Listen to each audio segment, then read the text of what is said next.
that generation. Get your fist in the air. Yeah. Holy Kofi Ngombe. On est ensemble. On n'arrête pas le temps, mais on stoppe net les gens par le mépris pour la couleur en 2012, c'est navrant. On nous enfume par ces fumiers de médias à la con, agences de presse de l'apocalypse. Ils nous prennent pour des charlatans. Les sont en alerte, toujours en éveil. Tokolong attendez les dédicaces à Zoro Bilel. Révolution Facebook au pays des reptiliens. On ne renoncera pas aux idéaux de nos pères panafricains. C'est pour nos causes que nous luttons. Bendelena Loboko, génération martyre enfumée par les nocos. C'est pour mes filles que je lutte. Elika Nankolo, Nakolonga, attendez, Nakozonga, Moka Congo, Ingeta. Alors situation qui dure, censée être provisoire, dans une souffrance morale qui tue, annulant nos efforts. La route est longue, on tient le coup, bien laissé aller, car tout n'est que vent vanité. Sous nos pieds, Moka Mikili. Le béton, le déclassement social malgré le diplôme en téfront. On a du taf d'office avec ton diplôme en compte. Car sans compter sur la fameuse deuxième langue nationale. Everyday I'm hustling. On cherche du taf, on fixe, mon tombe sur l'intérim. Hitler au pays, Mikili Kotimaï. Ils sauvent les apparences à défaut de sauver leur pays. Nous sommes la raison pour laquelle nos aïeux ont existé. Honorons les mêmes dans l'humiliation où ils cesseront d'exister. Nous avons les raisons de croire encore et d'espérer. Nous sommes le sel de la terre et la pointe de nos épées. Alors situation qui dure, censée être provisoire, dans une souffrance morale qui dure, annulant nos efforts.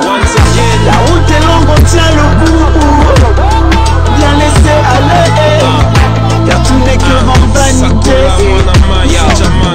Les gosses ne sont pas nés pour hériter de l'empire de la honte, qui s'engraissent de nos impôts puis des conneries.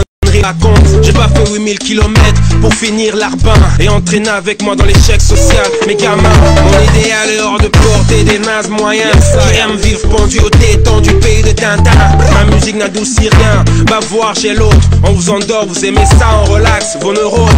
Ces situations du car tolérées quelque part. Ils veulent nous faire courir les pieds entravés, bande de bâtards. Ces situations persisteront tant qu'on ne saisira pas d'où l'on vient, où l'on est, où on va pas à pas. Alors situation qui dure, censée être provisoire, dans une souffrance morale qui dure, annulant nos efforts. La route est longue, on tient le coup, bien laissé aller, car tout n'est que vent vanité. Sous nos pieds, dans une situation qui dure, censée être provisoire, dans une souffrance morale qui dure, annulant nos efforts. La route est longue, on tient le coup, bien laissé aller, car tout n'est que vent vanité. Sous nos pieds, sous nos pieds. Nous avons 4 occupations, 12 millions de morts. Et un bon pour la journée de l'Ottawa, toujours réclamé à Kila et Kassai. 428 morts na Maluku, Rossi Mukeni Chimanga, Thérèse Kapangala, Eric Ebolokoloko, Général Ngwala Pazuna Bekazwa, Mamadou Ndala, Dani Botechi, tozo réclamé 890 morts na Yumbi, Jantini Ngobila Yohana Zakotambola, tozo réclamé 160 passagers Oyo. Alexis Tambe mo apesa ki mododre na kindu bato bakufaki. Félix Chilolo Tshisekedi le Corbeau et Renal kosakana na bazairwa te. Bitumba o ezali ya Bangala te, ya Baluba te, ya Baswahili te, ya Bakongo te. Toza wa likambo ya Baluba na Bakongole te, ezali likambo Félix Chilolo a tracé mabele na biso kondima. Il est très bourrique de naissance sur le col arrive du politique Kanambe. Oui, Rwandais touch. Mes frères Zaïrois, oui, Rwandais touch. Bakanga 85 millions d'habitants en otage. Kanambe Rwandais, Roubero Rwandais, Vital Kamerhe Rwandais, Moïse Mwarungabu Rwandais, Deo Mwarongiza Rwandais, Bisengimani Rwandais, Jeannette Kanambe Bamimole Minene Rwandais, de peuple et en Donc notre rendez-vous de ce soir, notre rendez-vous du dimanche, voilà, Toloba qui te reçoit la direct aujourd'hui pour parler Makambo Fali.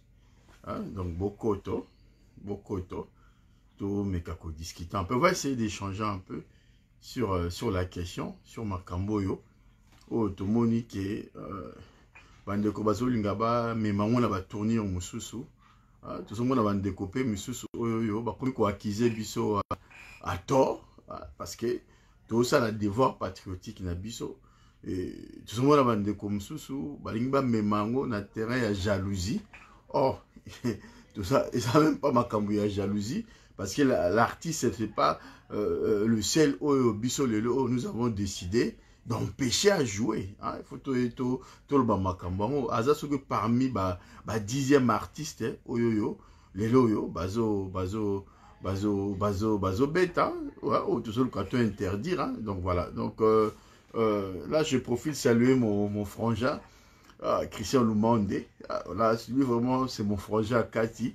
Ouais, j'ai vu que tu étais de retour. J'avais eu Béa. Bon, tu m'avais dit déjà que au Sozongaki. On a un frangin, on a eu Béa, Christian Lumande et tout. Donc voilà. À Otagi Pékin, je sais que la news a direct les alliés. Non, Bengao juste après, bon, auto-développé. Là, je fais juste un point, hein, frangin. Oh, c'est bien pour nous au côté. Là, tout ça, là, un peu un point sur la question Makambo à musique. Hein? Depuis un moment, toujours Kangaba musique. Depuis un moment, Gaï a dit l'ondolo, c'est, hein? A dit l'ondolo, a la mémoire à Moulaï. À Zolanda, na 2010, quand on fait tout ça, la Makambo ya Waze, quoi, bête, na Zénith, j'étais le manager, j'étais l'agent. Adi l'ondolo, tout bandana, ya, banda, aéroport, Makambo, tout, émission, tout, on a fait avec Adi. Adi, bingaï, bien, na Makambo, ya politique, troisième voie et tout ça. Donc, Adi Ali, parmi, hein, batou, oyoyo, on a les cas, là, plateau, na bango, na bandeli. Yves Kambala, je me souviens à l'aéroport, lorsque tout ça, la peau, a fait quoi, bête, na Zénith. Il peut en témoigner. Et puis, Adi aussi était dans l'organisation. Après, Makambo, il y a Zénith, toi, Nande, Makambo mort, il y a Ahmad Toumoulou et Koya, tu vois que non, il faisait la souté. Donc, au coma, dans Mamba politique, toujours avec Adi. Adi, c'est un frangin. Donc, même sur les autres bêtes, on a beaucoup, dans réseaux sociaux, on a frangin, beaucoup, le Kondo, là, on a surtout au bon ça. Mais bon, aux Amamboka, il faut tout solo là un peu, tout tient un peu. Côté fraternité des côtés, tout à l'heure, le patriotisme est animé biso. Donc, tout ça, bateau, tout le artiste. Hein? Tout ça, bateau, tout ça, problème personnel, artiste était question de jalousie. Hein? On a vu qu'on pas bête dans le Zénith, on a beaucoup fait pour bête. Et puis, Fali, à bêta qui aussi dans le Zénith, à bêta dans le Zénith, à bêta dans ma concert ébélé. Donc, aujourd'hui, tout téléméli Fali, tout téléméli était. Pour tout ça, contre musique, la musique a fallu makasi. Acquaintance culturelle, les alliés, côté anamongo, tout ça culturellement, tout moko, qui musique a fallu, normalement, peut-être boy à ngoté. Donc voilà, le musicien préféré dans les Jibem Piana, mais tout ça là, peut-être que pour Jibem Piana, bête à la Zénith, c'était toi empêché à ngo. Et pourtant, moi j'étais parmi bateau, Mboutakis, ouais, qu'on bêta, à témoigner. Après concert Yawaze, quoi, en 2010, il était question, Fali soka bêti en janvier, après Fali, en avril, Jibaya ko bêta.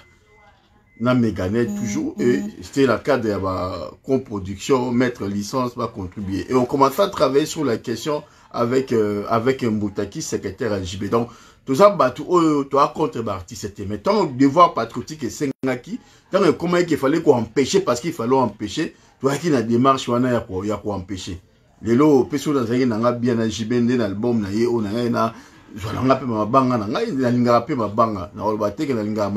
parce que dans le passé déjà, tout ça, on a fanatique à JB Piana. Mais on a empêché JB Piana à Betana Zénith.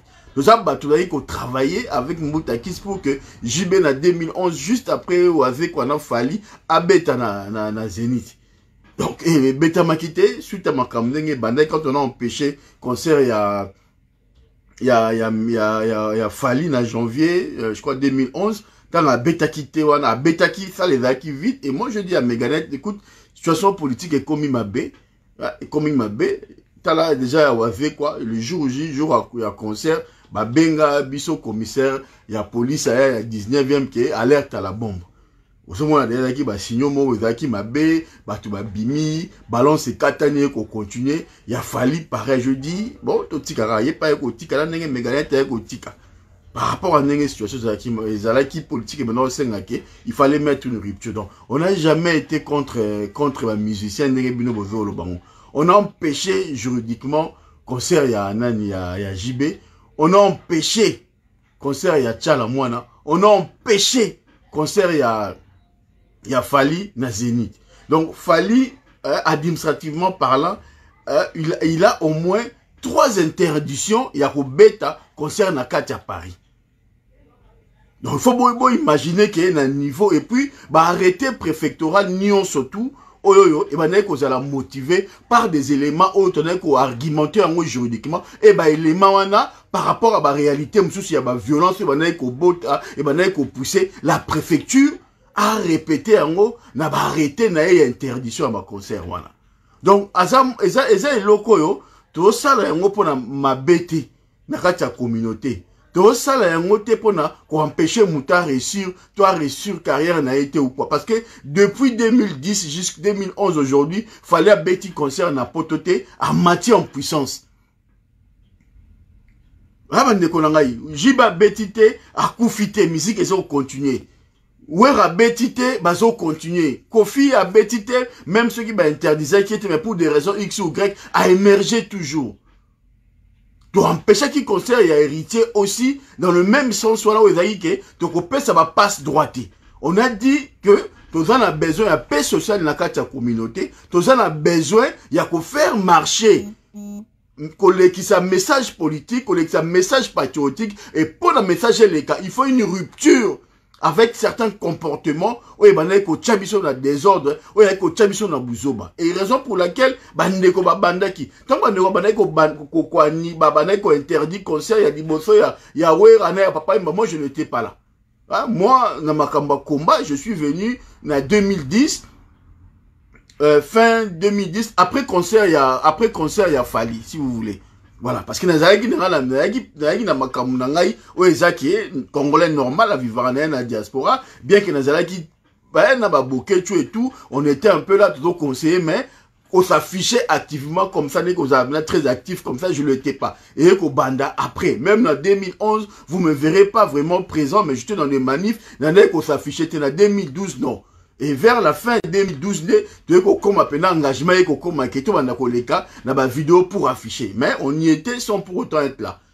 Bon, si vous fouillez bien dans ma vidéo, il y a dit Londres, vous me verrez en 2010, na plutôt dans c'est quoi, makamba concert, ni nae, tout ça, vous me verrez plutôt dans makamba musique. Donc tout ça contre l'artiste c'était.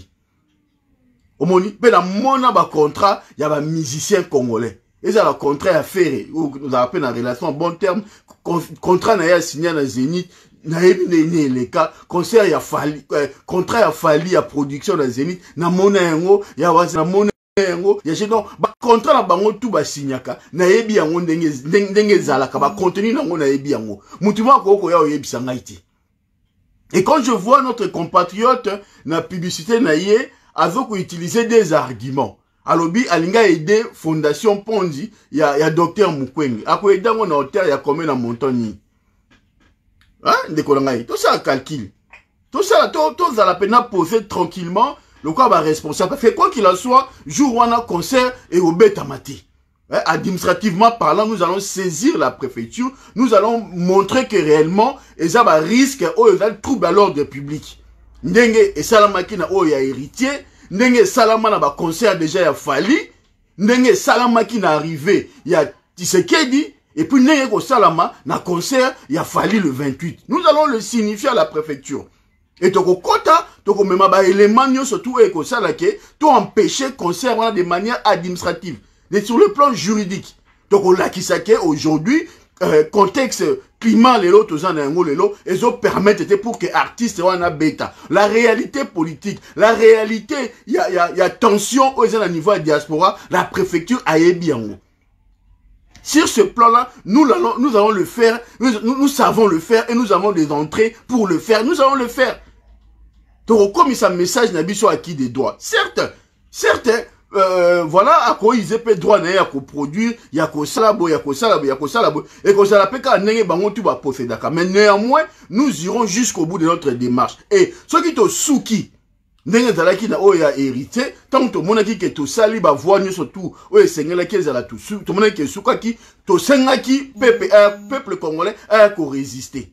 Ndenge to salaki to sengaki peuple a ko résister et peuple venu à résister qui. Et nous avons vu les conséquences. Donc, et ça la bongo. Donc, dans la première chose, avant de quota, et ça maintenant c'était tout ça, maintenant c'était. Mais tout ça, on va utiliser l'intelligence na bango, va utiliser un peu son patriotisme bango, va me raconter un peu côté intérêt à mboka. Est-ce que qu'on bête sa concert, il y a fallu aujourd'hui et qu'on apporter quoi? Misère ni ne kosili ça. Fondation, il y a Mukwege, oui, au tcha combien 5 000 $, 10 000 $. Recette, tu n'es pas le producteur principal de la confère. Et ça fait coproduction théosali kosala. Là, tu vas tout comprendre. Aux un contrat coproduction pour dire que toi tu as investi autant aux humains on a yo et recette que koti yo longoli ba charge na on d'autres kali na bénéfice na. Bénéfice ba on va après concert. Bénéfice ba encore après concert. Tu ne peux pas dire que oui, bah bénéfice n'a kozwa, n'a ko pesa yango na hôpital Ponzu. Mais bénéfice yango kozwa uzala combien? Ceux qui va charge n'a bino bo gonfler, vous êtes capable de gonfler des factures pour que dans fin de compte bénéfice n'a bino est représenté comme sous 2 000 3 000 €. Et c'est avec ces 2 000 3 000 € nous okende ko edango hôpital ceux qui fondation ya docteur Mukwege. Donc si tu as besoin d'aider fondation ya docteur Mukwege, c'est une démarche louable, mais il y a plusieurs manières de faire de konanga ifali. Il suffit ozaka ndembo na moko na YouTube ochango na plateforme na ozala ngo na YouTube bwana osenga ba congolais tout ba like ou ba congolais tout ba yoka kaka nzembo wana. Et bah vu au tué ko sala mbongo o YouTube a kofuta yo ozwi mbongo wana opesi yango pona docteur Mukwege. Et que les cambons au bénéfice au Kénékoluka na concert. Ce qu'on le veut ça la nzembo bénéfice que moko. Oh sengi ba congolais tout ba Kénéko somba nzembo wana parce que mbongo wana il n'a droit d'auteur nyonso ya nzembo wana ba ni na tout ça au dédié yango pour la bande ko bazana est. Et au coach mbongo ko les ka bénéfice au jouer na concert na kati ya Bercy. Bercy a une capacité de 15 à 18 000 ou 20 000 en gros c'est que tu arrondir. Parce que mbongo wana il n'a droit d'auteur nyonso. Totango 15 000 personnes bakoti. Parce que le peuple congolais à niveau aussi à diaspora aza conscient. Même si on kende na ba comme 1000 na salti. Mais to pèse soka ko toni si ça là na 15 000 personnes. À 20 €, ça te fait 300 000. Location, il y a ça, Luana, et ça, on a 80 000. On a charge, il y a sono, machin, ou comme pratiquement, on a 110, 120 000. Voilà, kaka, charge, kaka, il y a tout ce qui est plateforme et plateau technique seulement, dans la location en salle. Mais maintenant, nombre de gens de sécurité, il faut tcha. Bato yoko tcha na service ya billetterie. Bato yoko sala pour la promotion ya pub et tout na ba machin tout. Donc ce qu'on arrondir ba chiffre, tu peux aller dans les 200 et quelques. Mais maintenant, producteur oyo a investi mon na hauteur ya ba 200 000 €. Tu penses que le producteur en a fin de compte, il a permettre à kabola bénéfice na yo, peut-être par rapport à le risque ils allient actuellement. Mais le fait que tension kozala et kozala concert moko et kozala tendu, je ne pense pas que dans le contrat oyo ko signer na producteur il va se permettre à pesa yo ne fils que caché dans l'équivalent il y a 10%, il y a potentialité à mbongo ko kota. On a rendu pour une salle de 15 000 au qui 20 € la place, ça te fait 300 000. Je ne vois pas qui est ce producteur on a pesa yo caché à hauteur il y a 30 000 €. Tout à 10%, il y a chiffre d'affaires, même au tien na charge na 4. Alors, on peut son montant na ti. Parce que au betara concert na Olympique, na Zénith, na ndeko, oyo ya nini ya Meganet, au cas où comme on a 12 000, 13 000 t. Mais au salaire ba plein. La réalité, Zali, ce n'est pas à moi que tu viens dire quoi que ce soit. Je sais de quoi je parle. Et même ceux qui le ont babi que yo a payé au cachet na yo, il y a 15 000 € parce que obetana Bercy. Na 15 000 €, c'est à toi de payer tes salariés. Bah salarié na au foot à bango combien? Yo moko ba charge ba dépense no foot ngo combien na 15 000 là. Yo moko siko yo au pesa siko fondation Mukwege combien? 5 000 euros, 4 000 euros. Et donc, yo siko ozo lukasko tcha tension dans la communauté pour qu'à la fin de compte on pesa 4 000 euros, 5 000 euros. Fallu ozangi 5 000 euros on pesa docteur Mukwege. Il faut se produire na Paris. Na lieu symbolique, bon, on a Bercy, pour que par la suite, on débloque 4-5 000 euros, ok, c'est la fondation Mukwege. Comment on a pas Congolais, bah, dipté, comment on a pas Congolais, bah, Zobate. C'est du foutage de gueule. Et aujourd'hui, on a vu ça, on a vu avec Héritier, on a vu avec même Yomoko, bah, producteur autour, au besoin qui en a. C'est pas des gens qui ont sorti leur argent dans ta poche, et ça, bon, il y a gouvernement, et ça, bon, il y a l'État, bah, on a sous forme, il y a provocation. Bon, ça, la sous forme, il y a provocation.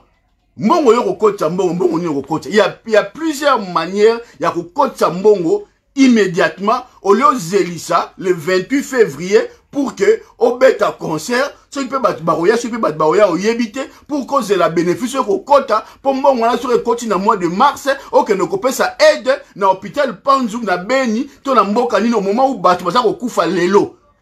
Bazo kata bande komitu, bazo ko boma batu, besoin ya mbongo eza urgent. Ozo sala milliers de dollars na YouTube par rapport à ba vidéo na ba nombre de vues ozo sala. Est-ce que yo so réserva mbongo ya chanson moko to ya nini moko oyo tcha na YouTube na yo nenge kota ka mbongo ozo mbongo wana o dédié yango uniquement pour na este. Ndeko nanga ceux qui ont lingo aider osala action pour na ko aider ba tu baza na kata na este.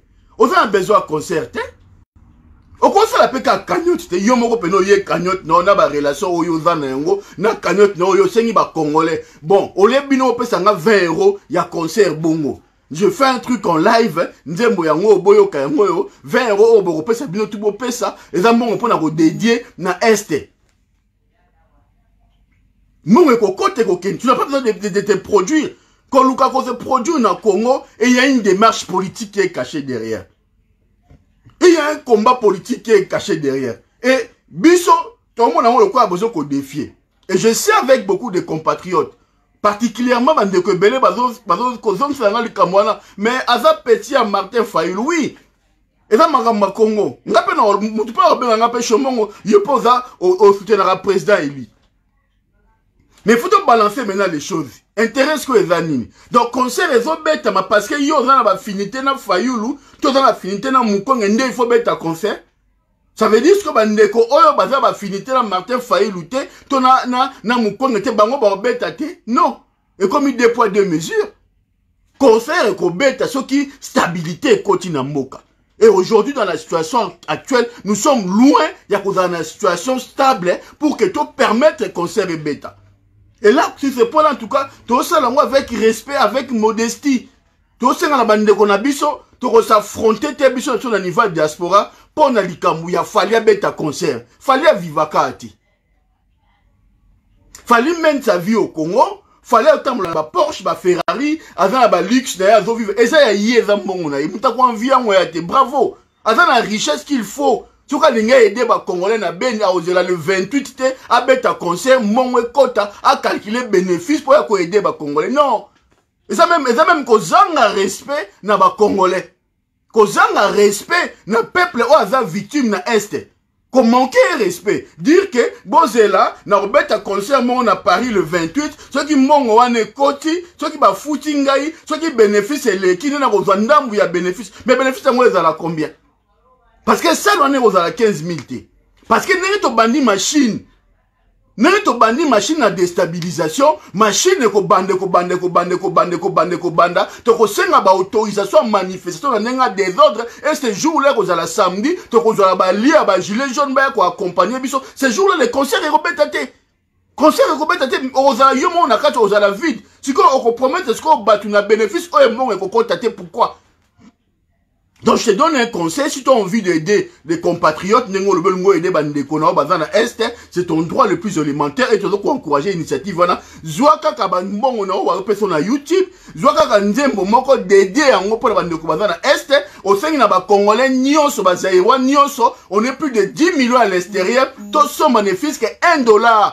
il y a nzembo ka autant même $1 pour na bénéfice à Est. Ceux qui 1 million de personnes bah il y a 1 million ouais qu'on a fondation ya nani ya mukonde et ko leka et reste toujours ko espérer dans la concert nani na Bercy.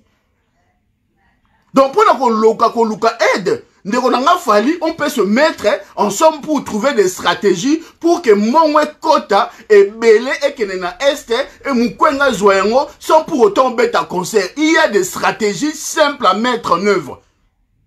Et je pense que tu es mieux outillé même que quiconque dans le domaine de la plateforme musicale au Coco, en sorte que, voilà, à partir de Nzembo, Montambo et tel, on fait la promotion, Nzembo, Montambo, Koti, recette, dans les Okota, et ça dédié pour la bande de Kobana dans l'Est, pour la Mukwenge, on aura des millions et Kokota. Peut servir au-delà même, il y a Est, na Yumbi, voilà, na partie aux difficultés. On peut travailler sur ça. On n'est pas bloqué. Nous, ce qu'on veut, parce qu'il y a un concert à Paris, qu'il y a un concert à Belgique, qu'il y a un concert à niveau Awawa. Tu joues déjà aux États-Unis.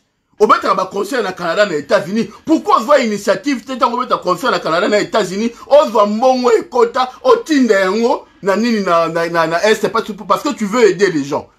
Tu as joué au Canada, tu as joué aux États-Unis. Pourquoi Mongo et Tindengo on a kunate? Et c'est de la provocation. Tu es dans une démarche politique. Tu es dans une démarche à défier Batu. Parce qu'il y a des gens qui sont derrière toi. Parce qu'il y a un pouvoir qui est derrière toi. Qui cherche à s'imposer. Qui est dans un rapport de bras de fer. Donc, il y a un rapport à bras de fer. Donc, il y a un rapport à bras de fer. Je sais que, et vous avez des dégâts, vous avez bien, mais moi, je n'ai pas de niveau de diaspora. Donc, on peut pour na fali. Donc, on peut pour na fali aluka asala honneur nae asala ni nae parce que toi monsieur yo ba au foot à 500 €. À foot à 1000 €. Maintenant toi tu vas venir na Paris au mobiliser Batu pour qu'on soigne ça pour ton bunda parce que ba foot yo caché à 1000 €. Ndekonanga je pense que et lokoana même yo moko siko vandi na orgueil na oya ki mwana poto na orgueil na oya ya patriote na bolingo yo za nango na Congo ce qu'on vandi au tali au lobby mais est-ce que ce qu'il fallait à betité yo ko vivre te les lo off tu sais comment en février on a encore 2 mois parce qu'on a le 28 février tu vis grâce à Fali non ozo vivre yo moko sans Fali et kolingate biso na biso en bon terme nous vivons ici donc on a tension pourquoi parce que Fali allié mongo ya pouvoir parce que Fali a éco défier Batu parce que Fali alinga kota na conflit na communauté et bino bolingi bozala ba avant-garde na ndeko nanga et ko zala regrettable ceux qui biso na biso ba ndeko to ba patriote otoko bunda pour na mabele ya Congo et je pense que Martin Fayulu dans l'histoire o ya Fali azana quantité. Et je vois que Batu ba rappeler ngai maza petit Fali Fali azali petit Fayulu non. Na histoire makambo ozali kambu ya ki vient na ki petite et ali kambu ya ki patriotisme na kambu bolingo ya mboka. Et je pense que même Martin Fayulu Sika Zali au fond de lui azana sengote na eloko Fali azolinga sala yango. Tant musu akolobate, tant musu pa lobi pe na Fayulu na Falipe. Et je pense que to écarté Martin Fayulu na makambu ya Fali et ça arrangement et ça démarche ya Fali yemoko o yazolinga a défier Batu et azolinga a utiliser étiquette ya Mukwenge pour aluka neni a accéder et demain ceux qui peuvent chiber siko aye que y a pas linga a sala mani concert pour que nous pète bon on a fondation Mukwenge to boyela ceux qui peuvent wera siko aye to boya bato tout ba yembela ki pouvoir ceux qui ba yé to boyela bango non. Mais là, tu as Congolais parce qu'on ne veut pas qu'il y ait un concert. Et je pense que, en tout cas, la question à concert, ceux qui concert et qu'on zonga, et qu'on a une manière où il fallait zolinga sala yangote, et qu'on a une manière où bande ko baolinga basalate, et qu'on a les locaux bisonio surtout dans la communauté, tous allez d'accord, tout le monde qui écoutez, les locaux situation et il y a la paix sociale dans la communauté, il y a la paix sociale dans la mboka, et tout le monde qui doit avancer, on pourra tous avancer la main dans la main. Mais ce qui est comme il y a rapport de force, ce qui est comme il y a bras de fer, on se mettra à l'abri, mais ces jours-là, je vous dis que tu as la diaspora, partout si bazaliba bima baya parce que il va de soi, il y a engagement patriotique au biso nyonso to zwaki. Nous avons empêché Jibé, nous avons empêché Wera, nous avons empêché Papa Wemba, nous avons empêché Kofi, nous avons empêché Jibé, nous avons empêché Héritier. Fali, n'en parlons pas. Fali, c'est un récidiviste. Oloyo, préfecture Yebi, Oba tribunaux, ba Yebi. Atchaka, to annulé ça deux concerts simultanément. Il y a avril 2014, il y a Tchalamwana, na ya mai, il y a Fali. Et na yeb saka bino tant que ça tant que ko tchasus encore une fois abeta na Sigal. Je vous avais dit que concert est kozala facile ya ko annuler et kozala concert ya Fali parce que c'est un récidiviste parce que avant un dossier béton sur son parcours sur les tensions et créamment dans concert toi bêta. Les éléments là existent et je vous avais dit à l'époque que concert ozala nango na difficulté pour na okanga yango et ça la concert ya héritier et bon monaka. Et je le dis aujourd'hui. Je dis aujourd'hui, effectivement, Fali est en train de jouer sur des stratégies. Hein? Il a monté déjà une plateforme juridique. On est au courant de tous les éléments. La stratégie, tous les cas, on est au courant de tout. Mais,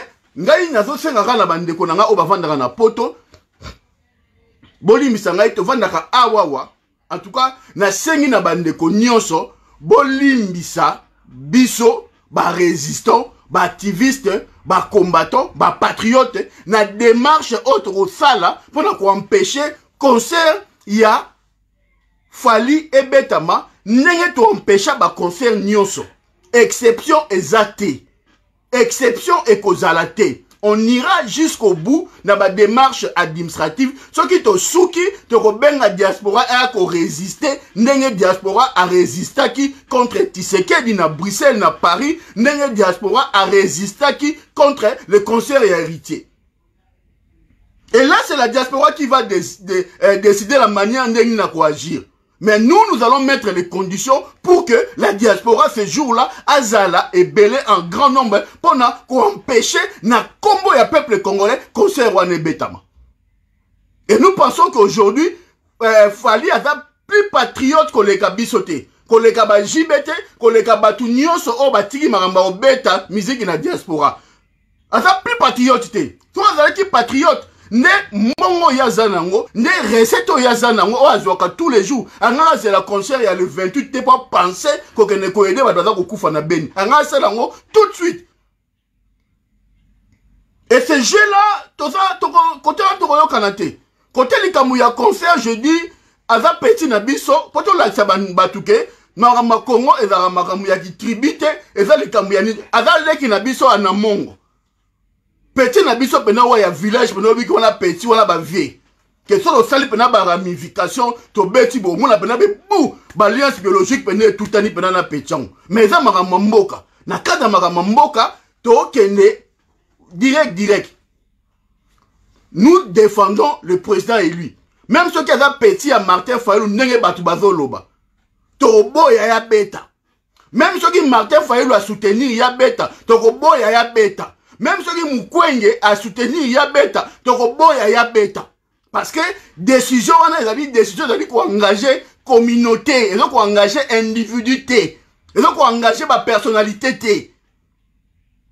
Et la décision, il y a un concert, et Katama Awawa, et ça, Martin Fayulu Mutazwa Tiamote, et ça, Mukwenge te, et ça, Nano Falite, et Ali Bisote.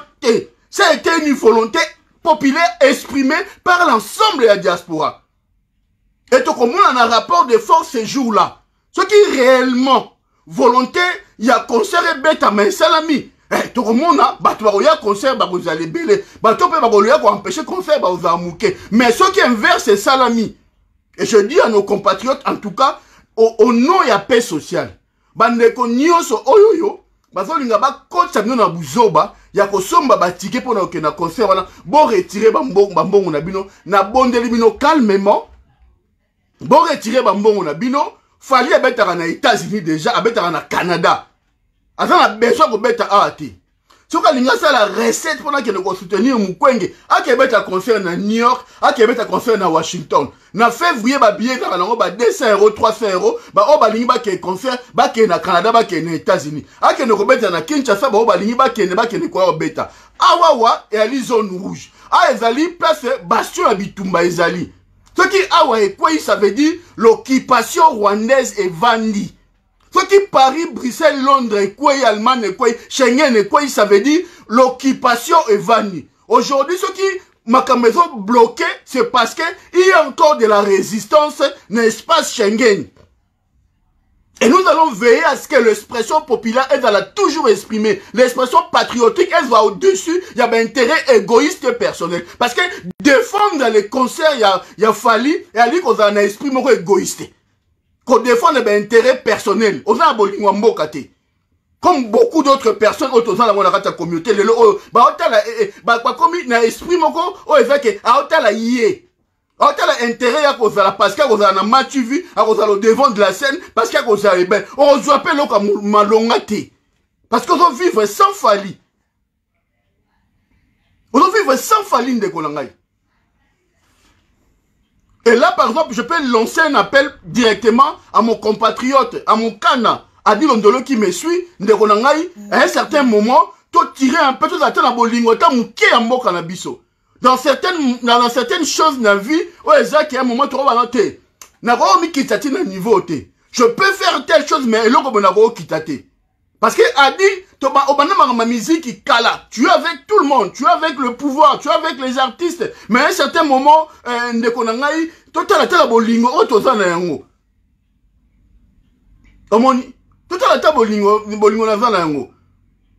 Nazolo bano en tant que famille. Parce que yo yebi, omoni, ba lien ezali entre madame na ba lien ezali. Donc ngana to wa bambanda.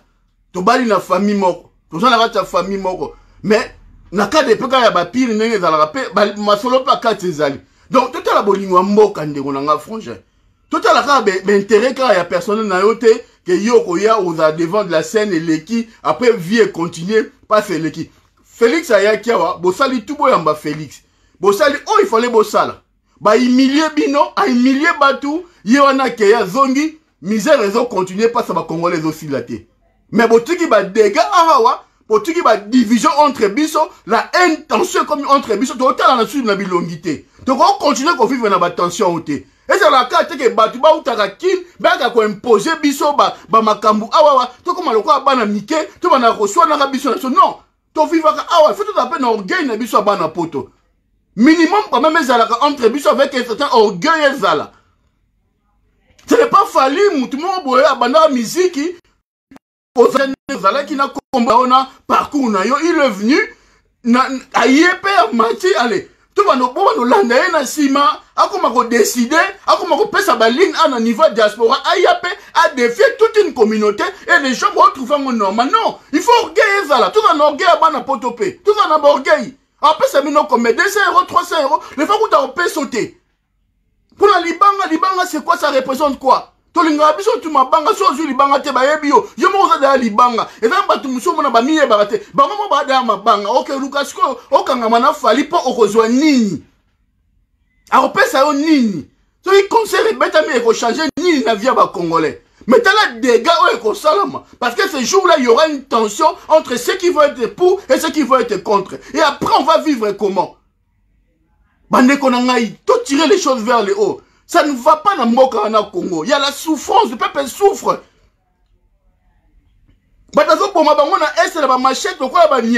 Toi tu dis, écoute, Bozela, le 28, na bête concert à Paris. Ceux qui m'ont continué bénéfice à concert, dans aux andam. Mais c'est du foutage de gueule. Bénéfice à moi, écoute à combien? Tu n'es pas le producteur attitré. Tu as un contrat commercial, on peut ça cacher dans ceux qui a 15 000, ceux qui a 10 000 €. Et tu dois payer tes salariés. On tire le bénéfice à combien? Moi, on paye ça combien? Attends, mais arrêtez de prendre les gens pour des imbéciles quand même. Si vous voulez un débat contradictoire, organisons un débat contradictoire. Il y a un contrat bimisa. Ton l'accès, ok. Démarche au lingo ça parce que on peut aider les Congolais. Na concert mon écoute à thé. Il y a d'autres canaux autres privilégiés où il y a recette qu'on les cas où il y a une démarche à bête sa concert. Le concert n'est pas rentable. Le concert, tu vas voir, si on promettait bango sto ko zwa mbongo orotine la bango mbongo so bénéfice côté so y bat baete ce ko rosuka la bango nene ko pesa bango mbongo pesa bango routable on va vivre batu na espoir bat bazo couvrir bazo na passi ils ont besoin d'argent tout de suite toi tu leur promets base son concert betami na Paris concert on a même pas sûr que bat ba okota concert on a même pas sûr que ko beta et on voit que congolais que yo za patriote yo lingi Congo bâton si tu veux aider le Congolais Zwanzembo na yo Zwanzembo na yo moko, ba droit d'auteur na yango, pesa yango, tia yango na compte, ya panzu, soki ya mukwa ngeno lingo pesa ye, ba recette na ngo nyonso na ba droit na ngo tue kota, mbongo na ngo ya zwaka yango à vie. Oromona, a reçoit ba 20 000, 30 000, 40 000, soki pour le but que ba Congolais, na initiative ya ko soutenir Est, nzembo ya fali, to so bango $1, $1, osali ba cede, la diaspora to revendre yango pe 1 million et koti d'exemplaires congolais to asombi, to ba so bango na sens patriotique, mais ba tia yango na mbongo yo ke na Est. Initié face à la kayango, a roté que la mino calendrier, moyennant $1, mais mbongo les a pour na action. Organise, t'as pas besoin de faire un concert pour ça. Et on peut gagner gros. Mon écoute ma casse pour aider les gens qui sont à l'Est. Néo lingo aider battu. Mais t'as pas besoin d'un concert. Parce que le concert, ils ont ma charge ma casse. Mais ma charge, on la peine et c'est sûr que vous allez la couvrir. Parce que la tension européenne dans la diaspora ce jour-là, je ne pense pas que Batu Baro comme à 1000 dans la salle. Il y a héritier, bien que à ça dit balance, mais Batu Baya kate. Batu Baya kite parce que nous, to campagne qui wana jusqu'à ce que ba monde kufaki. Mutusko quitte la métro ya Kokota. Et aux années zaki na concert ya na meeting ya Tshisekedi. Oya na erni. Orolonganda kuno bana tongo na malilo zo zela pozo bam parce que to banda manif bana 10h ti na minute on porte quand batu ba okota. Batu ba okota là. Batu ba okota la place nini. Place nini batu ba okota. Donc, je pense que tu crées tension entre bissotés. Il y a déjà un climat malsain entre bissotés. Entre ceux qui aujourd'hui collaborent avec le pouvoir et bissotés pour l'intérêt général. Le peuple souffre. Autrement, on a que même peuple hier, il avait banni Kabila. Mais peuple congolais, après une année, a commis qu'on réclamait Kabila. Peuple en a gombete, il y a limetete. Peuple ya Tchangou, quartier populaire, Njili quartier 1, peuple a réclamé Kabila Zonga. Ça veut dire, la classe politique, peuple a considéré Binote. Non, bah, on a voté, donc, peuple a compris que, bon, décevoir yé. Donc, n'est peuple a canité que ce qu'on pèse bino pouvoir, bon, même comment la popo tchaïna, na place, a remarqué que, donc, à ça, la monta au compte n'a insulté. C'est une leçon, hein. Bah, dans la mouka, il faut pas vendre, hein. Bah, interpréter l'acte posé na Tchangou, ok, peuple, a réclamé Kabila Zonga. Ça veut dire, bino na lamuka, a considéré bino tamukete. Peuple congolais, moni bino peut-être donc, yé. Donc, moni bino donc, bâtiment, donc, on a mis sous boé. Donc, à talibino, à pesibino pouvoir, à talineye bozo qu'on se comporter, à talineye bozo, neye baramboze bimona mnorona bino, à talineye bozo tambola, à monique, batu, oh, bazana oteate, vous me du Kabila moya kozonga. Mais là, ce que vous avez ça, là, ce qu'on y peuple, oh, appelle ça pouvoir, oh, appelle ça bino pouvoir. Oh, à moi, il faut la bengana Kabila longa, bino boya bokota. Mais c'est que peuple, on a commis qu'on recourir dans notre roi Kabila. C'est que bino, en tout cas, on ne peut pas compter sur vous. C'est une leçon. Et bon vendre, bon réfléchir, bon vraiment comme étant dissertation. Bon vraiment comme dissertation. Attends, un peuple a vendu na Kabila na souffrance au peuple a fini Kabila. Même pas une année, peuple a commencé à Kabila Zonga. C'est qu'il y a un problème. Ceux qui ont mis ben à cause ali proche ya leader wane ya lamuka, mi poser la question. Bon ça ni te makamuti bo loba et ça ndela te. C'est que démarche nous se poser ngo lelo et ça ndela te bo tika bo bandela zéro, bo luka solution msous. C'est ridicule. Encore moi dans ma campagne, moi na Gombe, moi na Limete, moi na Monga Fula Rigini salon toloba oui, moi classe ça est un peu moins likolo. Mais na ebite ça ki tchanga ngo zanel mengai nakota njili mbala mingi te nakota njili na vie nanga une fois muko nakota ka njili c'était en 93 ou 94 j'avais 18 ou 19 ans no sepela nakoti njili na ndeko banga njili na vie nanga nakota njili te donc azali na image ya njili ya quartier moko ozake populaire ya passe o ya souffrance mais image on a trouvé quand même poto mais to garda mais tu as vu quand même que njili ezali zone oyo et ali na couche populaire.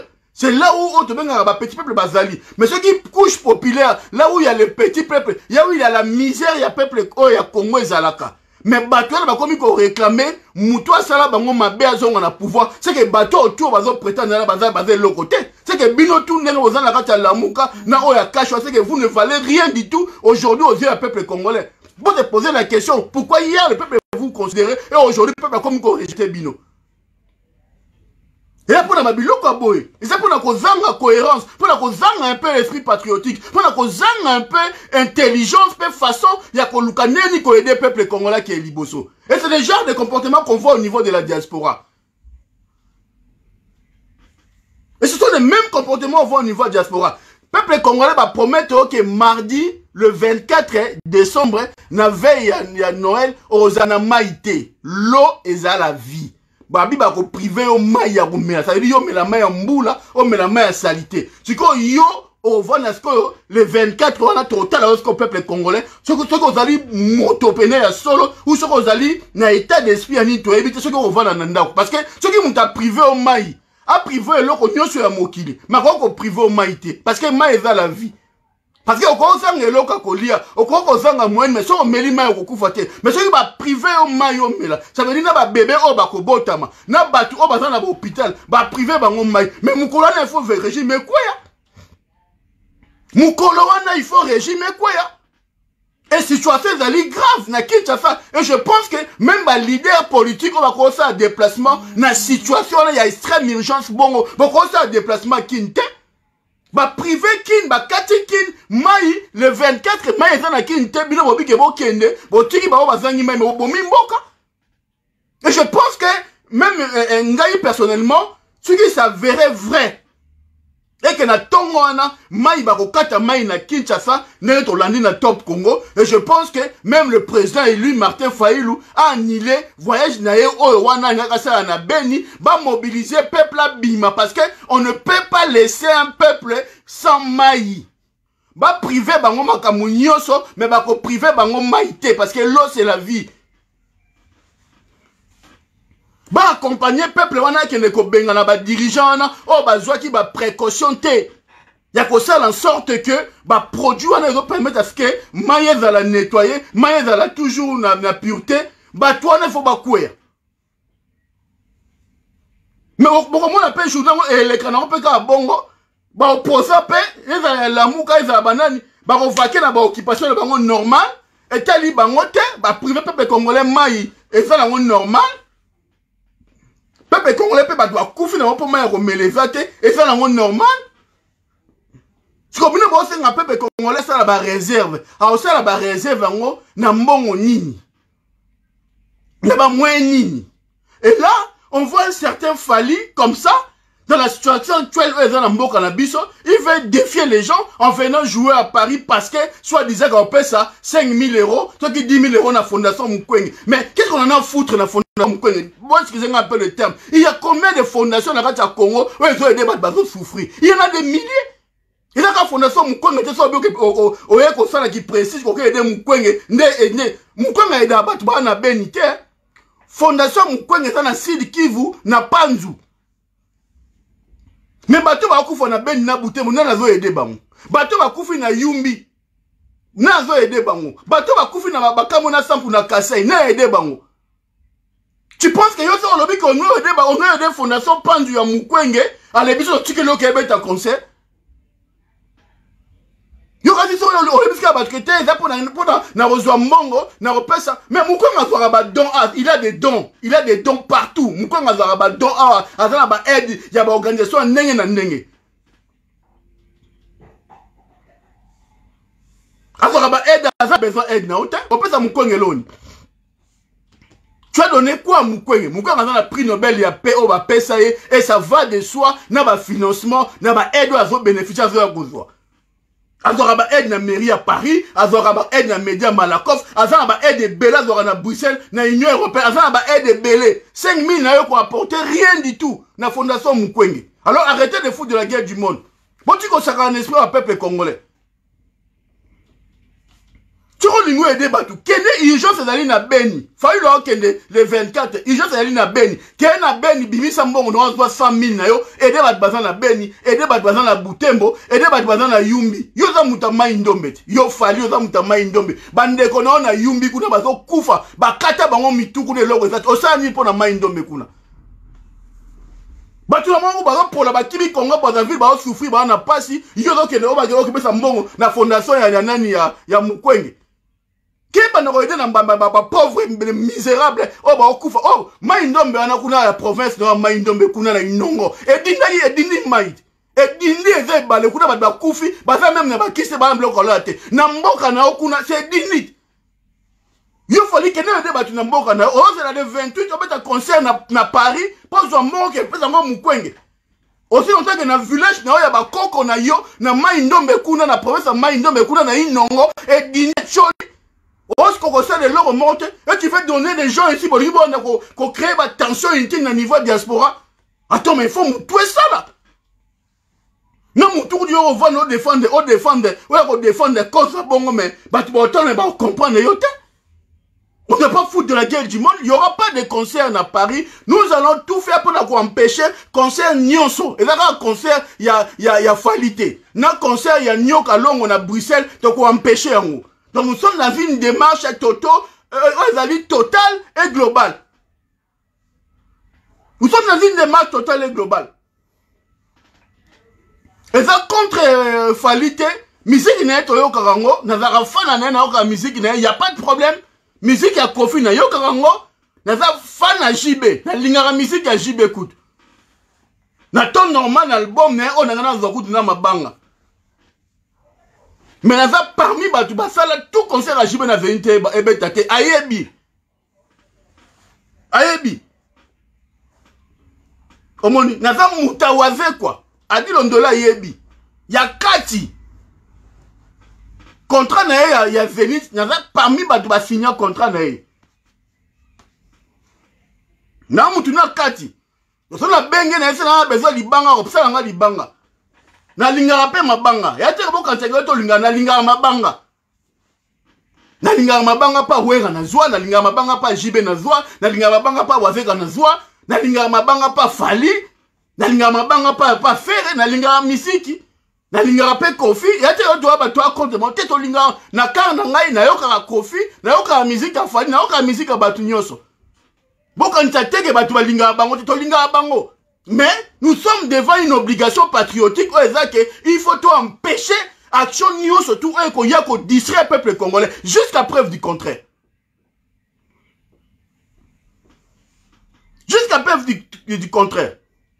Fallait soit linga aider bande connaît na est kuna la fondation Mukwege et ça choix nae to ko empêcher mais aluka ba kanon muso a kozela mbongo et nous sommes prêts à l'aider dans ce sens-là. Nous sommes près des fali.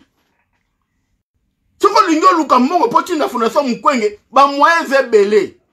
Olingi nzembo, olingi to financer nzembo, o chevoa, to futa production, to sangani, o mona pena ke mbongo pe bimi ba ke na studio, o koti na studio, o yembi pe ba nzembo koti, nzembo a Congo, pona este, monga ekota ke na compte me compte wali. Ma sala.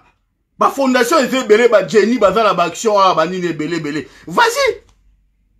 Non, on compte maintenant mon million pe coach maintenant to sali mobilisation to 5 diaspora taka ya 1 million bacha $1 ba so manzembo. O mona pena ki 1 million pe coach be pour mon coach et leki na mbongo ko so 10 000 na concert à le 23. Il y a le 28.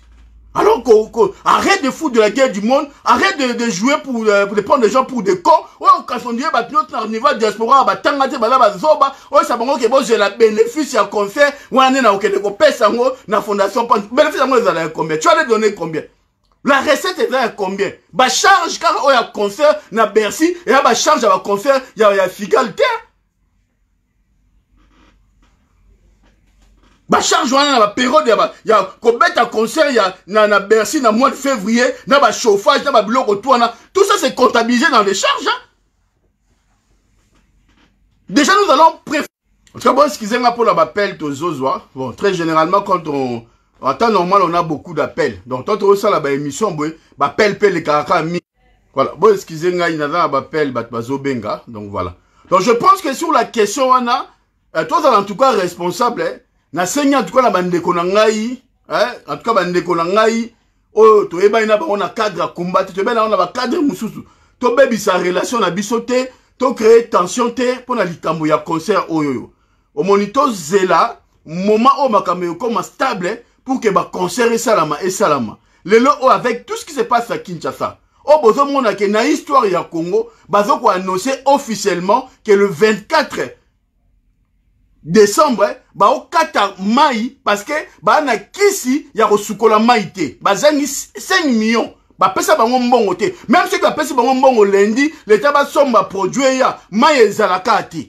Mais maintenant Chilomba zo tambola a na mbongo na poto a gaspiller mbongo parce que azwaka batu pour ba ko sala orgueil na yemoko personnel tango ya mbena ba sale tonda. A bosani ke il faut pas que le ko futa ba facture pour ba bazwa mai ya komela.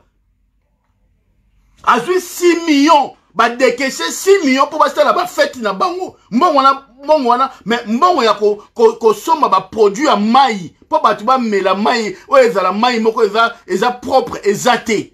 Ndeko ngai, mai ezali vital pour la vie ya mutu. O pimela mutu ko lia mais mutu a meli mai okufa te. Mai na sucre mutu ko vivre nango pendant une semaine. Et bon bana bazana ba hôpitaux, to bazana ba bloc ko lia te ba o sa ba vivre neni. Est-ce que tu as un stock à terre, il y a mai kaka ya koteka tu as une réserve na ngona kin ba ko débloquer ba ke pesa ngona ba hôpitaux ba osenga ba basa ba réserve mai ba bossa ba réserve mai na nini. Peuple congolais niveau ya bongo mais au moins ta responsable politique mon côté. Et moi ce qui m'énerve c'est Lamuka. Oh tiens slogan na Lamuka a mis bengi plateforme pour défendre l'intérêt ya peuple, choix ya peuple. Le mardi, maï na Kinshasa te. Nous n'aurons bokandi. Et ça, mon colo, boko senga peuple, abima libana mardi wana. Benga na pouvoir wana. Parce que gouverner, c'est prévoir. Un gouvernement qui est incapable de prévoir. Likambu ya maï. Ouais, ça important pour la vie en moutou. Et là, bon, on n'a pas opposé, attends, soi-disant la mouka, attends, acteur politique, attends, mouvement citoyen, attends, locomotive, tout baba. Moutoumou, c'est incapable de que peuple congolais, t'as dit qu'en bon zaboué, binotou mardi, libanda, moutoumou côté, silence radio. Attends, bon, binotou ba complice, bon, ça, binotou, la mouka d'accompagnement, bon, on distrait peuple congolais. Distrait peuple congolais. Donc il y a des choses, même ce qu'on lobby tout ça attends moi hypocrisie to lobate to melango na mutema mais ça ne passe plus et combien et l'équipe fait bima. Il fait bima, on n'arrive plus, on n'arrive plus à retenir mandeko na ngai c'est faut comprendre le biso. Faut comprendre le biso. Et à un niveau diaspora ndenge moko, il y a des choses bon la mec non Chilombo avec corrompu. Il est entouré par des Rwandais. Il est dans une démarche qu'on détruit Moka. Mais tu vas voir un groupe de gens hollandais au tête parce qu'après si bango 100 €, après bango 200 €.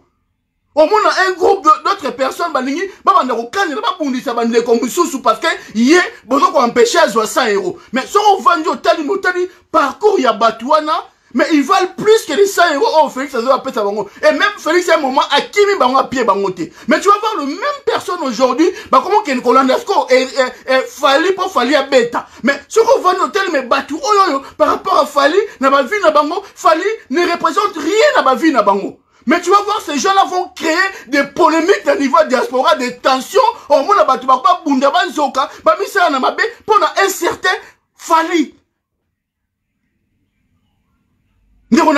Après, tant que le 1er mars, il fallait qu'il y ait. Comme na tension, comme na problème, biso na biso. Mais tel n'est pas ça na biso. Tel n'est pas considéré bisoté. Tel n'est pas comme on sous-homme. Même une personne comme Fali commence à venir à imposer paix à comme Kabola paix diaspora. Et puis on n'y peut pas Fali.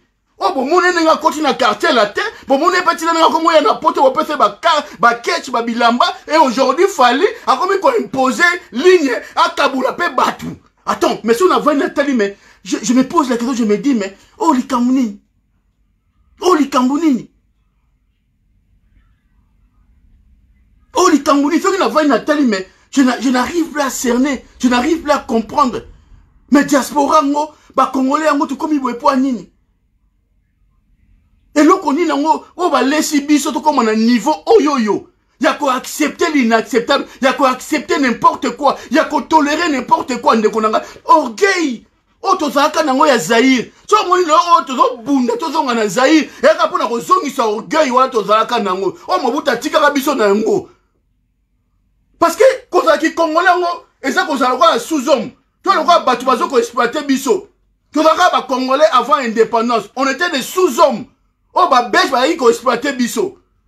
Avec Mobutu, à ce biso, on a recours à l'authenticité, orgueil, bah, Congolais, zongi, partout, donc, tu as qui considéré. Tu as qui considéré. Toi, vous avez la valeur. Ah, mais citoyen, il y avait le respect. Après la côte, le caliboso, à zongi, si biso, n'a pas il y a qui exploitation à l'homme par l'homme. Et tout le monde a le même comportement, on a, les lots, comme il Félix, ça y est. Allez, après, si nous avons 200 €, 100 €, bon, créer polémique dans la diaspora, bon, créer polémique, bitumba entre biso na biso, bah, tu vas comme qu'on zoka, bah, tu vas comme qu'on est en prison. Et il y a zone na kin, allez, tout le monde a attention, ah, maintenant, il y a qui, allez, atinisko fali. Ah, bah, n'est-ce qu'on crée tension? Allez, bah, tinigno kalonga na Bruxelles, ah, que nous créons tension. Mais tout ça, toujours comprendre que derrière ça, il y a une volonté de nous mettre toujours dans la division. Bakaboli biso na Kinshasa, et comme il Kambuya, kokabola baluba na bangala, na batabandu nuba Congo, ba Swahili machin, et comme il a diaspora, bakaboli nous entre ta faille, na batu ya Félix, bakomo kabola nous maintenant entre ba musiciens pour les conseils contre les conseils, et vous ne comprenez pas que c'est une démarche qu'on voulu organiser pour créer les désordres de partout, pour faire en sorte que le peuple congolais n'a jamais uni pour défendre les causes manquantes. Et là, tout ça, vous concerner, vous comprenez en côté. Et les gens qui se permettent de se lever pour vous rappeler à l'ordre, vous comme si vous avez vous comme si vous mais tu as wapi biso ba Congolais. Tu as wapi. Tu as wapi bande konanga tu as kende wapi. Tu as vivre dans mboka boete. Mutu lokola Kabila, Félix, ils se permettent comme ça à ça la billet penza.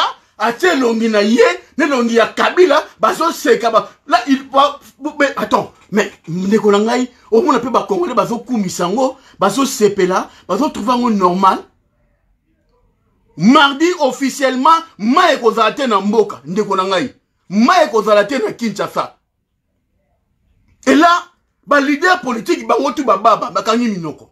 Mardi, peuple a kovana na penaboe, sans maï. Ça m'a y qu'on a mboka ma ezate. Ma eza la vie. Privé ba tout salaire. Déjà ba pimele bino biloko kolia ba matisi yango ba prix ba donc ba osaka na niveau mo mais comme na ba kangi pena mai bo mela maite. Ba zo pousser bino pena bo bima na balabala bo ke défendre ba droit na bino mais bozo comprendre te siko bino ba politique siko yo bino ba mbemba ba lamuka siko musa na bino eza nini.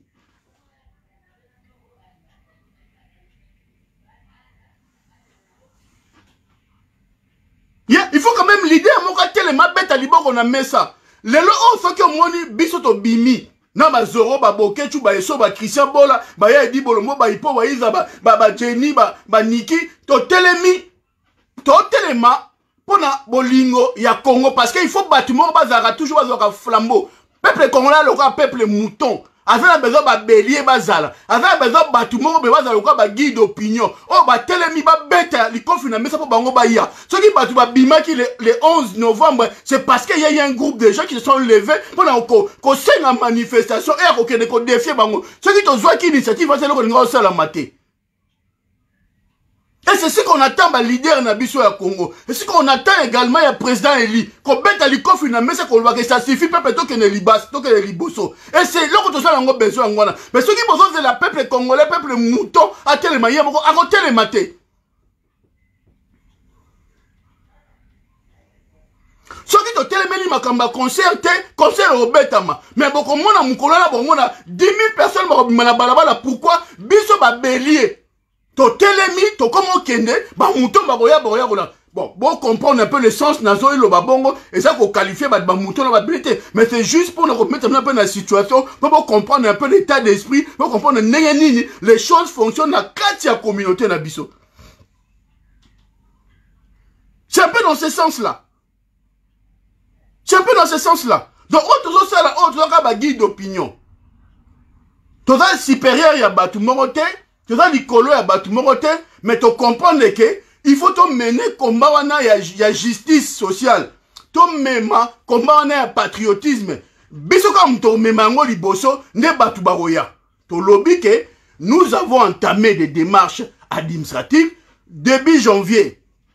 En tout cas, on verra avec Zoro en début de la semaine, très rapidement, on va trouver une salle, tu peux savoir nos lieux, tu recoutana, pour te définir ma stratégie, pour permettre que tu fixer ma axe, il y a une action qui ciblée très rapidement par rapport à concert à Nyokalongo, par rapport à la date le 24 janvier dans le Congo, par rapport il y a concert, il y a Fali, et puis éventuellement, la question, il y a quoi apporter une assistance juridique dans le dossier à Odombo, Oyoyo, et le commis dossier politique, faut tout récupérer la situation. Donc, on va très rapidement vous communiquer le lieu, l'endroit où Kutana, Mukolo, et on a forcément le samedi, les 4 janvier à Paris, hein, très rapidement, pour profiter de ça très rapidement, mais juste après le fait, mais d'après Moussikate. Donc, on va travailler à partir de demain, après-demain avec Zoro, pour tout définir le lieu. Donc, après, on vous reviendra vers vous avec les bouquets pour configurer un peu la manière dont on organiser les choses. Donc, si nous irons jusqu'au bout. Donc, au sein de niveau de diaspora, il n'y a pas de conflit entre Bisso, il n'y a pas de tension entre Bisso. Nous sommes juste dans une démarche patriotique. Auto Banda qui en haut depuis 2009, il y a quoi empêcher ma concert et bêta. Parce que nous considérons qu'aujourd'hui, le Congo n'est pas assez libéré. Le Congo n'est pas assez na stade où ezalike concert et banda ko bêta au bazon dans la vie normale. Et c'est une réalité et personne ne peut prouver le contraire. Avec ce qu'on voit aujourd'hui dans Chilombo, personne ne pourra nous dire le contraire. Tout ça, il y a des choses à la calme, mais nous sommes favorables à l'idée à Fali, il y a aider, Bandeko, la fondation, il y a Moufouenge, mais libre, il faut apprendre Moufouenge, les achats, mais, sur la ligne pour aider Bango, nous pouvons mettre en place des plateformes de stratégie très rapidement, pour que nous puissions jouer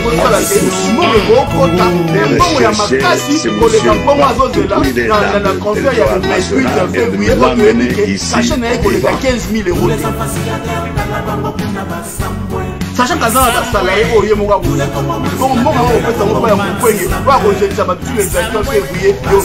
le 28 février et montant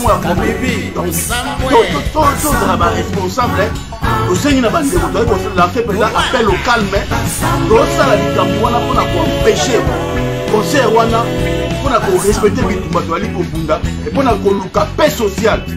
Maintenant, pour éviter la diaspora à intervenir pour organiser une conférence à Félix, il y a Chilombo. Je ne vais pas dire que la diaspora a retomboka. À un certain moment, même nous avons qui avait pris sa participation, on a payé ça. Mais tension et les cas qui émotion, alors, nous n'avons pas besoin de remettre sa concert. Et dans la partie, nous sommes la souffrance n'est pas on fait les battes. On va souffrir. Mais on va défendre.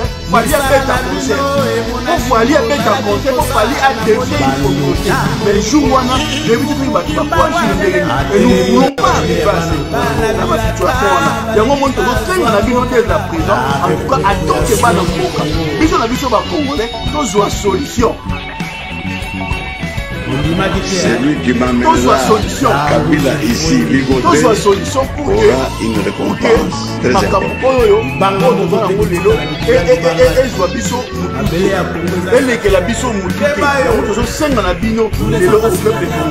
En tout cas, entre Bisso,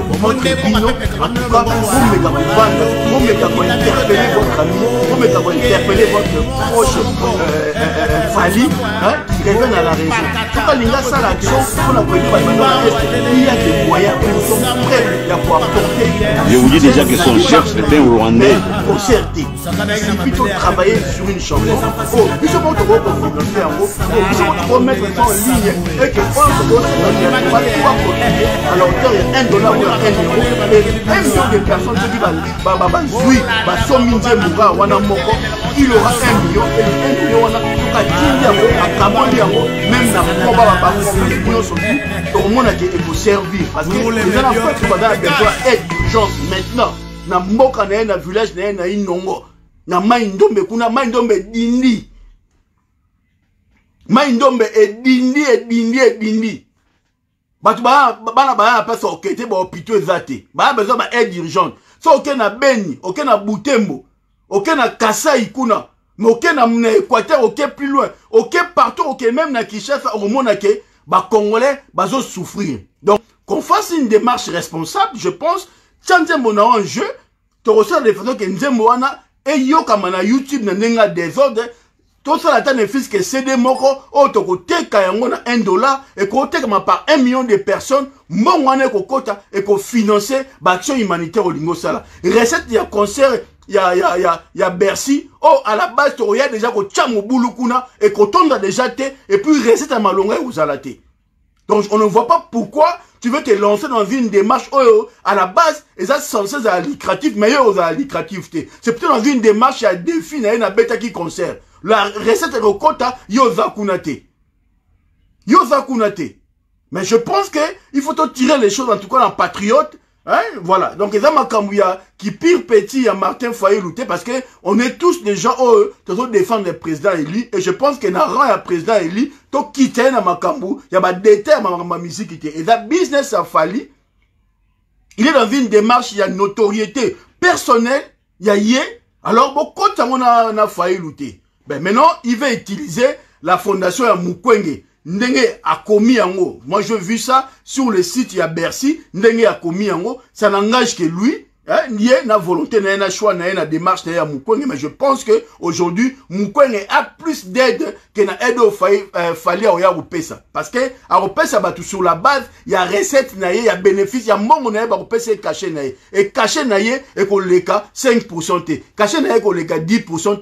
Il y a mon monnaie, qu'on a la salle. Mais jour où on a posé, on est compte à 1000 personnes. En tout cas, tant que nous Libanda, il faut battre 100 balles pour que 1000 personnes bakota. Mais je pense pas que jour wana battu là, mais je pense pas que jour wana diaspora koya parce que nous allons mobiliser la diaspora pour que la diaspora a contacté à quel était les lokwana. Donc pour moi qu'au final, il y aura plus de pertes. D'autant plus que bon, on peut zambongo zouta na Congo. Et zambongo ya pouvoir, et zambongo ya congolais, nemutu pouvoir à Pessi pour y aller koluka, kocha désordre, kocha tension dans la communauté, tension dans la diaspora parce que le pouvoir a besoin de tension pour mieux régner. Quand on dit diviser pour mieux régner. Donc, il faut veiller à ça. Josa Nyokalongo est en train de faire la même chose à Bruxelles et Fali à Osalangon à Paris. Donc, ils vont nous défier dans tous les sens et nous avons besoin de l'unité. Nous avons de tout le monde pour que nous puissions mettre en place ma machine à la fois juridico-administrative et puis ma action mobilisatrice tout dans la très présent sur les réseaux sociaux pour que tout soit monopole, il y a message, tout soit contrôle, il y a d'espoir parce que Moutou a gagné guerre, il y a médias sur les réseaux sociaux. Par rapport, il y a contre-concert, il y a Fali, il y a Nyokalongo, un monopole. Donc, tu hausses un peu le ton, tu réveilles un peu l'esprit, parce que un peu à Kolala, tu réveilles un peu Batou sur la démarche de Fali qui n'a rien à voir avec une démarche humanitaire qui pourtant est la démarche moya Koluka, qu'on défie, qu'on tient haine entre nous, de nous séparer, de nous diviser encore davantage. Tout ça déjà divisé, tout ça la nuit. Donc, on est obligé d'aller jusqu'au bout. Il y a des marches, on est obligé d'affronter le risque na Combo ya Congo. Et je pense que nous sommes mieux placés que quiconque pour te mener comme parce que nous savons que faire ça. Nous l'avons fait dans le temps. Nous avons empêché et interdit le concert il a fallu et belé sur le plan juridique, sur le plan administratif. Donc, pour nous répéter ça, dans Paris, on sait le faire. En dehors, il y a Paris. Et il y a un peu moins difficile. Mais à Paris, nous avons des éléments juridiques. Il y a qu'on mettre en lumière pour dire que voilà, ces derniers est un récidiviste. Tala, na concert, tala, conséquence, salamaki, le risque que nous avons, et ça qui est et ça va juger. Nous avons carrément des situations en témoin au Toko Tchap, quand il y a concert, il y a héritier, quand il y a arrivé à Félix à Paris, ce sont des éléments probants qui peuvent bien évidemment nous servir, il y a comme source, il y a tension ou élément, il y a tension et on sait le faire, nous allons le faire et nous pensons que les cas bien. Mais maintenant, ce que nous voulons pas, que tout continue à créer la tension entre Bisso. Il y a un moment où nous la société appelle au calme. Donc on le fait particulièrement dans les konangai au monsieur na otanga comme on a bangoté parce qu'il a des autorisations mais na privé to méga kosola na bango parce qu'il a quand même élément que basé un peu impliqué dans la démarche à concert il y a côté la nengeni to solution entre biso pour que tout empêcher démarche wana et attention à la communauté. Mais quoi qu'il en soit, nous irons jusqu'au bout de la démarche. Il y a quoi interdire concert wana. Ce qui jamais la préfecture autorise les concerts, en ce moment-là, nous allons appeler la diaspora à résister. Là, et comme il y a diaspora, mais nous allons faire le nécessaire pour que tu éviter, comme la situation, attention, donc, on commencera par une procédure normale, procédure administrative, on va saisir qui des droits pour la évoquer. Tout le numéro, il y a Bercy, il y a Arena, on a Bobenga, pour déjà, tension déjà, déjà au courant que moto zope la moto bandi. Tout la veille, tout banderango sikoyo, tout le quoi non ba dépense salamité pour que question ana Olympe Zénith Yemoko Bercy pardon a remonté la question qui m'a commis tension boye asa aussi na mesure ya ko boya ko continuer parce que sur la Monica boy nae ba dégradation na bâtiment nae et salama il peut aussi prendre la position très rapidement. Donc nous avons suffisamment d'éléments. Nous allons le faire très rapidement, en début d'année, là, on va commencer déjà à rédiger. Mais to sengi kaka na bandeko, boza la bernete na discours ya fali, concert wana, coût, ya production, rien que plateau technique kaka, location à salle et consort, et à la 150 000 €. Et je ne vois pas qui est ce producteur wana, ou à cause risque, na moment où il y a tension et salami na ba concert na makambe belé à politique na katia Congo. Il y a personne. Même quand on a ba salle na Paris awa. So komika ga o pesika kombo boy awa ba komiko boya ko pesa même ba salle ba réunion. Et comme les même mingayi. Ba lingi soute so komika comme Congo oh ba lingi koute. Donc nenga ju salle wana so ito cheka mulunge par rapport à nenga makambe zali et ko zanango compliqué te. Je vous dis, imaginez-vous que Félix aye awawa, alingasa la réunion na kacha Paris, ba boyi ko pesa esal. Ba sal nyoso ba boyi. Tu vois que na osama na 93 na zone industrielle là, côté ba migrant dans la porte ya Aubervilliers, c'est parce que na Paris ba boyaki. Ba boyaki mo boule mais ba boyaki ba tension. Donc pour l'instant, ezali na liste ya ba concert au bêta. Ceux qui ont activé pression, dans l'espace, il y a une semaine, 2 semaines, ils vont commencer à poser la question, est-ce que Batika a bêta ou pas. Donc, il nous appartient, nous, maintenant, to réveiller, attention, to réveiller, benga, et puis, nous allons faire le reste, et te retenir, au courant, donc, bon, à la calme, bon, paniquer, et conseil, et puis, démarche, il y a fallu, et ça n'a rien à voir na une action humanitaire. C'est une démarche où il y a zone de musique parce qu'il est dans un combat politique, parce que Batindi a mené combat, parce que Batindi a déstabilisé, puis a divisé encore la diaspora pour permettre le pouvoir et l'occupation et continuer à régner. Il y a un biso, il faut résister face à ce comportement, tout empêcher et l'eau qu'on est salama, tout empêcher que conseil wane salama. Et biso karaba ba tête d'affiche wana, il faut dire ainsi, oh ba mesala ko finga, oh toi dans ba antécédent et belé, nous avons ba tension et belé, nous avons ba conflit et belé partout, nous n'avons pas le choix. Ça dit to tiki et là le quoi neti to lembi Congo lali. Donc il faut qu'il y ait quand même des gens au niveau de diaspora, ba bravo tous à toujours présent. Toi qui m'a toujours la main dans la main, tu as besoin d'unité. Raison pour laquelle, même situation au Dombo, il faut tout s'accaparer dans yango, tout commissaire dossier na biso pour permettre biso, tout consolider les synergies, tout consolider depuis un certain moment. À chaque fois nous étions unis, tout ça la rabattion ma cassi. Et à chaque fois, tu as divisé ton quoi. Vous avez vu, Néni, ton quoi ici, Félix, Tanga Yakiawa, et dans Bruxelles, et dans Paris. Tant tu as qui uni, au moment qui Néni, ton quoi ici qui héritier, n'a concerne. Et je pense que unité, on appelle autour, il y a Bisso, tu as encore Makasi, Boito, continuer en gros. Et donc, il va de soi d'intérêt, il y a Bisso, tu préserver pour Mokoana. Donc, en cette période, il y a fin de l'année, tu as à peine à bande de surtout, to limbisana ma bête to sala ki na début année ba déplacement ba langage ba tension ezalaki entre biso to bosana yango poto ba na ne asika to ba en tout cas année asika na climat moko apaisé na climat moko permettre biso na bo moko dans l'esprit à unité. Donc on profite de l'occasion en tout cas pour nous représenter ba vœu ya ba fête on a on c'était aux sala maïza la ya Saint-Sylvestre et dans la ya réveillon à Noël en tout cas de présenter ba meilleur vœu na batnyo surtout on aura le temps na début année poto présenter pendant ba ve sengeli mais o ezaka ya ba bonne fête mais to fêter yango na moment moko bo ya kimia ya paix entre biso en tout cas to limbisana na mabeo elekaki na début année tozali bato mokili et à chaque étape tozalaka na ba situation ebele ya ba tension o moment ça la ke toko déplacer ba langage na ba comportement na biso ezala ba ndeko ya pouvoir ezala ba ndeko ya opposition to ali bana ya Congo to ali ko bundaka pour na intérêt ya Congo tozala ba conflit personnalité ba conflit na biso mingi mingi tozala ngo na niveau diaspora ezali lié na engagement politique au tozala ngo pona mboka et ali pona bitumba ya patriotisme mais nous en tant que des personnes tozala ba problème té et je pense que sur ce point tu vas à la part des choses.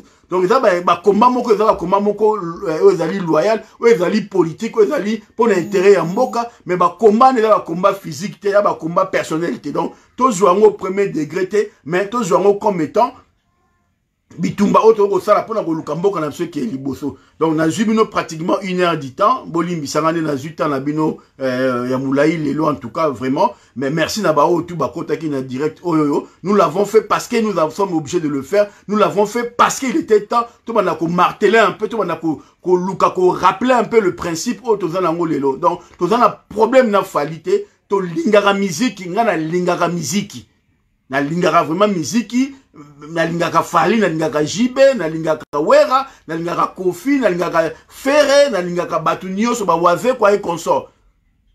On a évolué dans le monde de la musique aussi. Mon frangin est là a dit l'ondola dans la vidéo dans la souvenir wana. Donc c'est un frangin to salane ba makambu to yebanine c'est un frère oyo.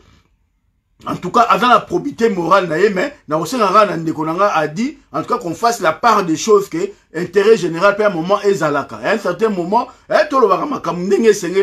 vérité, même si Moussala na yo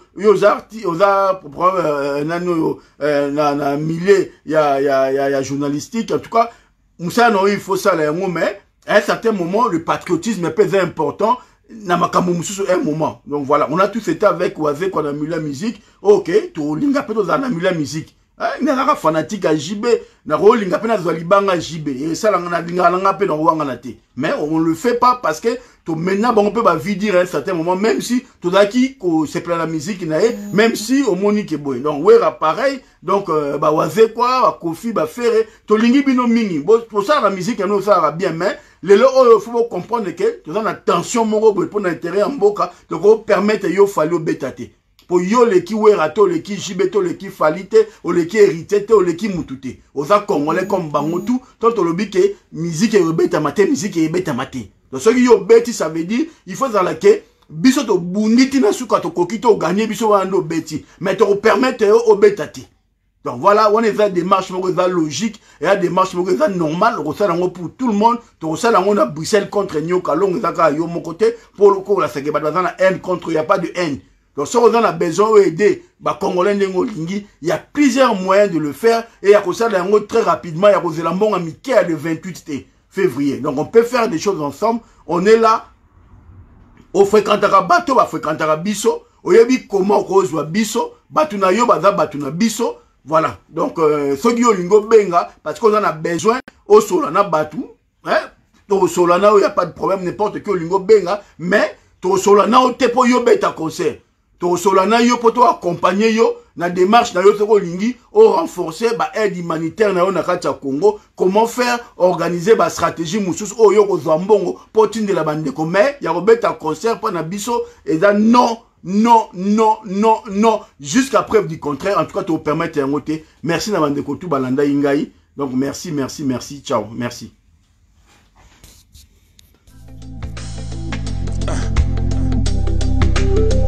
Mwana Mai, si Jaman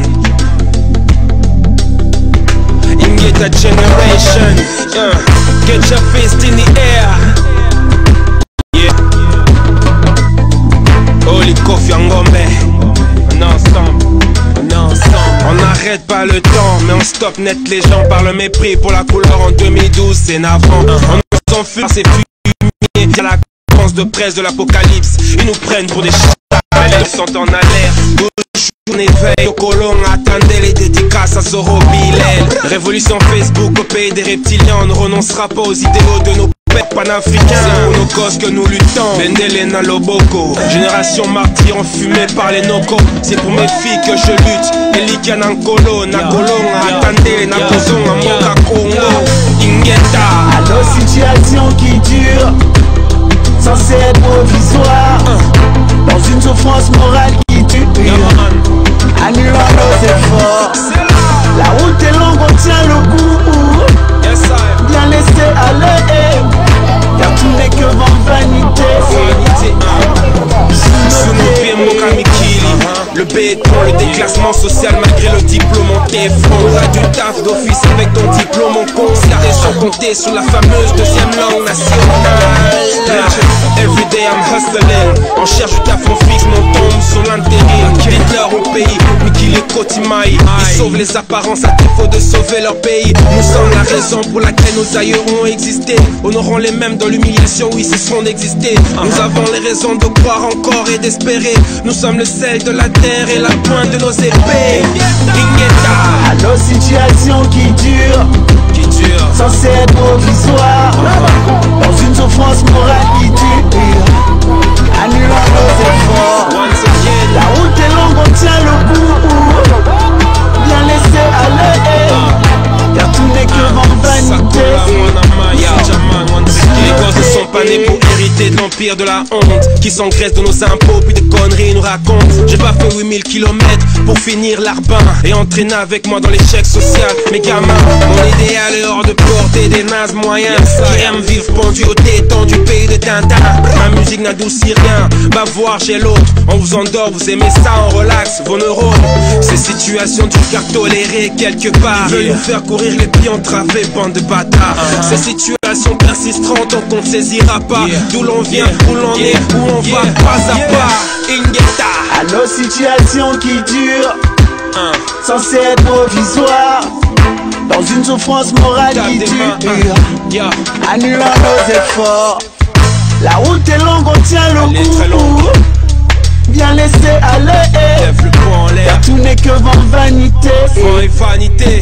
Sous nos pieds, nos situations qui durent, censées être provisoires, dans une souffrance morale qui tue, annulant nos efforts.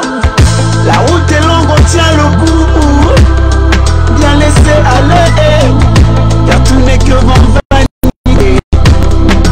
Sous nos pieds, sous nos pieds. On a 4 occupations, 12 millions d'euros. Et on a toujours réclamé à Kila Kasai. 428 morts na Maluku.